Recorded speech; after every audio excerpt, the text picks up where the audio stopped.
Og vi er live. Yes. Goddag og velkommen til ny chilismagning med Lasse. Chilismagning for begyndere.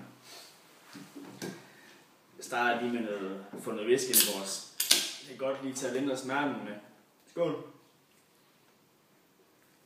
Og det er jo specialøl for Odense Bryghus, som I kan se. Det er rigtig godt. I dag har vi sådan en ordentlig skovfuld her. Med forskellige slags chili. Og jeg har valgt med store råd. Det bliver rigtig godt. Jeg skal lige have mit kamera holdt til at holde kæft, mens jeg snakker.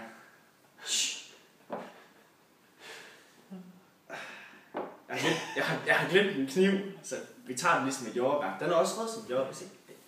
Det er altså en flot chili. Skål!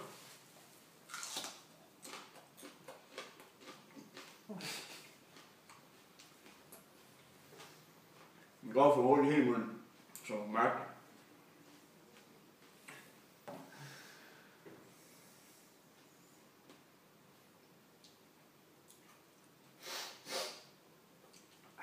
Det er lækkert. Den er meget sød i smagen. Den er fyldt med kerner, man kan ikke tage et tyk på. Men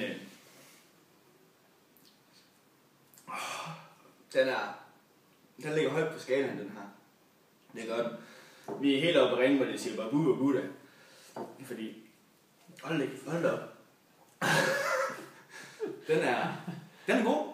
Den kan jeg bare anbefale til sådan en aften, hvor man skal tage videre måske, eller bare skal sidde hjemme og spille FIFA. Hvis man gerne vil op og køre, man er ved at tabe, så tager man lige sådan en her. Så er det som om, man er lidt hurtig på tasterne. Jeg vil faktisk også anbefale det, hvis man skal tatoveres måske, fordi at, så kunne det måske ændre smerten lidt for armen, fordi det er kun med et andet sted. Så på den måde vil den være rigtig god. Hvad er det til? Vindstyrken den ligger på en 8,5. 8,5. Den orange her fra sidste gang, den er værre. Lidt værre. Den kan også godt mærkes. Men det er sjovt. Den orange sidste gang, den røg i ganen og brændte. Og det gjorde den virkelig ondt. Men den her, den brænder mere på tungen. Og man får varme af den godt nok, den her. Ja, den er god. Jeg tror, vi kalder den Red Kick.